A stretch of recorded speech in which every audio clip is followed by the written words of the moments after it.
Hello guys, welcome back to my channel. It's Khemani here, and in today's video I will be reviewing the iPhone 12 Pro Max. So by the way guys, if you haven't seen my unboxing already, I'll leave that in the eye in the corner, so make sure to go and check it out if you've not watched it. But yes, in today's video I'm going to be giving my opinions and my thoughts on the iPhone 12 Pro Max and whether I think it's worth it for £1,000 in the UK, which is the same in US dollars. And as always, before we get into this video, make sure to leave a like and subscribe to my channel if you haven't already, and press that bell so you get notified whenever I post a brand new video. Also comment if you got any other video suggestions, as I really do take those into account.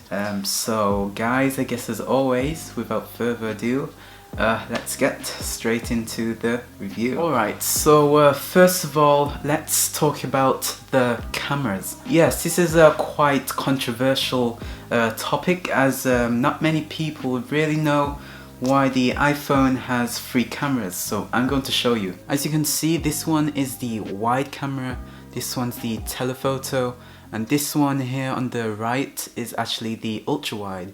And this dot right here isn't actually a camera, it's actually a LiDAR scanner. That's pretty much it here on the back of the phone, pretty much just plain gold.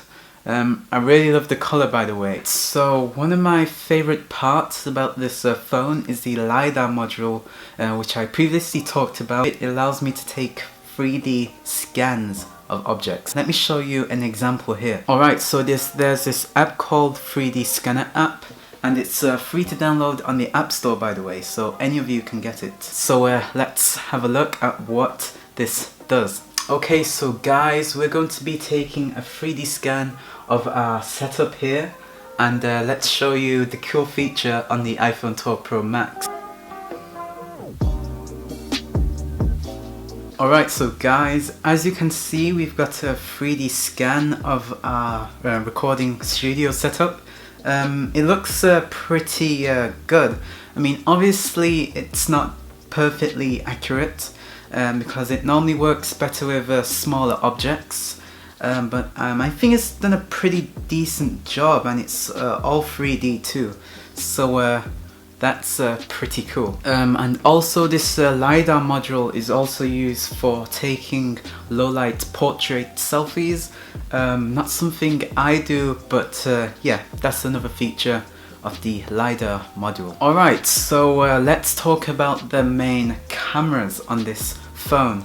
So we've obviously got 3 cameras here at the back, and yeah, wide, telephoto, and ultra wide. If we go ahead and take a photo of our setup with the cool camera system on our iPhone, so here, this is the normal wide camera. So if we just take a quick photo like that, and if we switch to telephoto, this is obviously a zoomed in shot, so it just lets you zoom in without losing any more quality.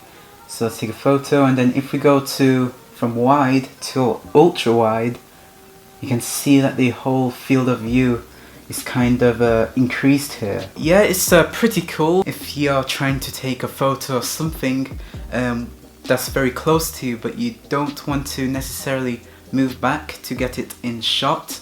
I think the ultra wide camera is pretty good. So one of the things I really love about this iPhone 12 Pro Max is that it takes really cool photos in low light. So this is because the iPhone has a dark mode or night mode for the camera, and it lets you take more brighter shots in dark situations, for example at nighttime. So here are a few examples. So here, picture of the nighttime sky. Yes, I'm really impressed with this photo. As you can see, quite a lot of clarity in the clouds here. And then after this one, we've got a picture of some stars. So this is something I'm pretty happy about. It's pretty much pitch black, so the fact that the phone was able to take a photo of stars in the sky at night is pretty amazing. If you're looking for a phone that takes good quality photos at nighttime, then this is the phone. Okay guys, so next I'm going to talk about the design. So this is a pretty controversial topic this year. As you can see, they've got flat stainless steel sides here.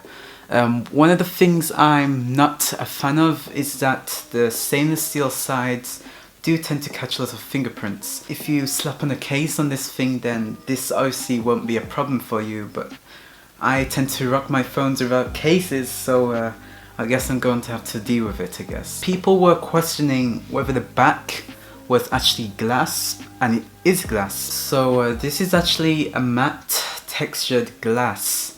It is a lot more slippery than my previous phone, which was just glossy glass. So if you drop your phone quite a lot, you're probably gonna wanna slap a case on this thing. I'm really happy with the color choice I went with this year. Obviously I always go with gold with my iPhones, but I really think Apple paid really close attention to detail with the gold on the iPhone 12 Pro and the 12 Pro Max. Oh, and so far I haven't dropped the phone yet.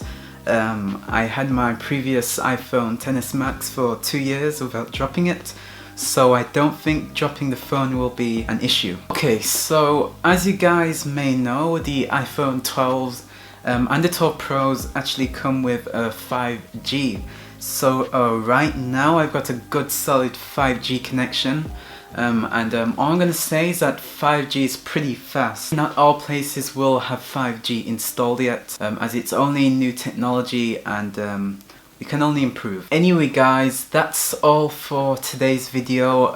As always, make sure to smash that subscribe button and turn on those post notifications so you don't miss out on when I post a brand new video. I've been enjoying making these very fun super tech videos, so we're trying to bring back the tech aspect of my channel back, especially with all these fun, amazing Apple products. So make sure to subscribe so you don't miss any more unboxings or tech reviews in the future, because I really enjoy making these. Anyway guys, as always, if you enjoyed today's video, make sure to smash that like button, subscribe, and as always, I will see you in the next video. Peace out.